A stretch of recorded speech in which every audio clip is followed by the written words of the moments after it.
सुखदेव जी महाराज कहते परीक्षित, सूर्यवंश का न शक्यते विस्तरतो वक्तुम वर्ष शतैरपि शतैः अपि। अगर सूर्यवंश का कोई वर्णन करना चाहे तो बोले 100 वर्षों में भी पूर्ण नहीं हो सकता। इसलिए परीक्षित तुम तो बिल्कुल संक्षेप से बोले सुनो। बोले भगवान के नाभि से कमल, कमल से ब्रह्मा, और ब्रह्मा जी के बेटा हुए मरीचि, मरीचि के बेटा हुए कश्यप जी, और कश्यप जी के बेटा हुए विवस्वान सूर्य।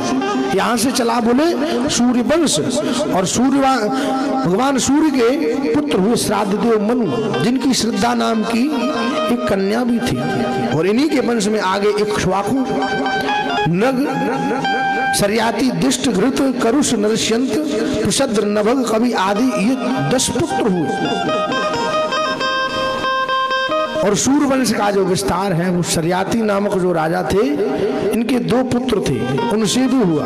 इनकी बेटी सुकन्या, जिसका विवाह च्यवन मुनि के साथ में हुआ था। और इन्हीं के वंश में आगे महाराज बोले रेवत हुए, रेवत के कुकुदमी, और इन्हीं के वंश में आगे नभग हुए, और नभग के नाभाग, नाभाग के श्री अम्बरीश जी महाराज, जो भगवान के ऐसे परम भक्त थे। अम्बरीश जी महाराज ऐसे जो चक्रवर्ती सम्राट होने के बावजूद भी भगवान को जो रोटी खिलानी ना, भोग लगाना, उसके लिए आटा चाकी से स्वयं पीसते, स्वयं उसको गूंथते, स्वयं उनके लिए भोजन बनाते, भगवान के लिए, ठाकुर जी के लिए प्रसाद स्वयं तैयार करते, स्वयं ही भोग लगाते, पूरी सेवा भगवान की स्वयं करते। भगवान एक दिन प्रकट हुए, बोले अम्बरीश तू इतनी हमारी सेवा करता है, तो तेरा ये राजपाट है। बोले ये आप जानो, हम तो आपकी सेवा करते, हमारी क्या व्यवस्था है, क्या जिम्मेदारी है, वो आप समझो। तो भगवान ने अपने सुदर्शन चक्र को अयोध्यापुरी की रक्षा के लिए रख दिया। बोले किसी प्रकार का कोई संकट आए तो तुम समझना, इसलिए सुदर्शन रक्षा करते। ये होते भक्त, जो भक्त होते ना वो भगवान पर सब छोड़ देते, तो भगवान उनकी रक्षा करते हैं। वही ऐसे अम्बरीश जी महाराज, दुर्वासा जी भी चक्कर में पड़ गए, 1 वर्ष तक भटकते रहे। इसके बाद दुर्वासा जी को शांति मिली। इन्हीं के आगे वंश में बोले महाराज युवनाश हुए, युवनाश के मानधाता, मानधाता के शत्रुव्रत, और शत्रुव्रत के महाराज आगे वंश में चल करके महाराज इनके हरिश्चंद्र हुए, हरिश्चंद्र के रोहित, रोहित के बाहुक, बाहुक के सगर, और सगर के 60,000 पुत्र हुए, जो जल करके भस्म हो गए। सगर यज्ञ कर रहे थे बहुत बड़ा, कई यज्ञ कर चुके थे, तो इंद्र को लगा कहीं ये यज्ञ कर रहे हमारे पद को न ले लें, इसलिए उन्होंने उनके उस घोड़े को, यज्ञ के घोड़े को चुरा करके इंद्र ने कपिल मुनि के आश्रम में रख दिया। अब सगर के जो 60,000 पुत्र थे वो घोड़े को ढूंढते हुए निकले, तो घोड़ा कपिल मुनि के आश्रम में मिला, और कपिल भगवान तपस्या कर रहे थे। तो इन 60,000 पुत्रों ने सोचा ये बाबा चोर है, ये हमारा घोड़ा चुरा के लाया है, और ये आंख बंद करके बैठा झूठ मूठ के।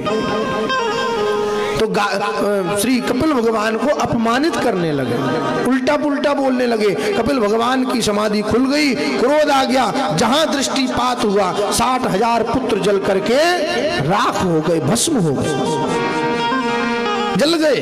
वो जो है उन 60,000 पुत्रों को मुक्ति दिलाने के लिए महाराज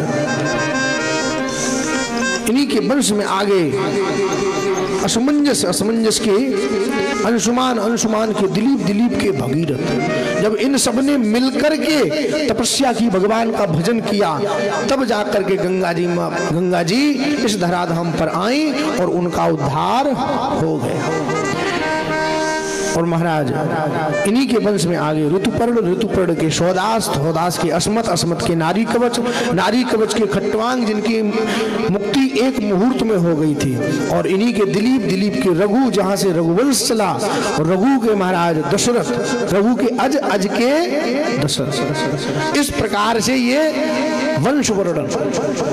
और दशरथ जी महाराज के चार बेटा, श्री राम, श्री भरत, श्री लक्ष्मण और श्री शत्रुघ्न।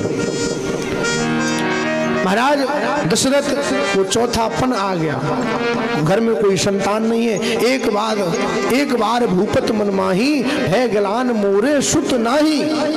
मेरे घर में कोई संतान नहीं, इसका दुख है उन्हें। तब उन्होंने जो है निज दुख सुख सब गुरु ही सुनावा, गुरु जी से कही। तो गुरु जी ने एक यज्ञ कराया, उसमें से अग्नि देवता प्रकट हुए और खीर का एक पात्र लेकर के वो खीर महारानियों में बराबर बांट दी गई। वही जो है खीर खा करके, और इसके बाद भगवान प्रकट हुए अवध में। 4 भैया प्रकट हुए, राम, श्री भरत, श्री लक्ष्मण, श्री शत्रुघ्न लाल जी, 4 बेटा घर में प्रकट हो गए।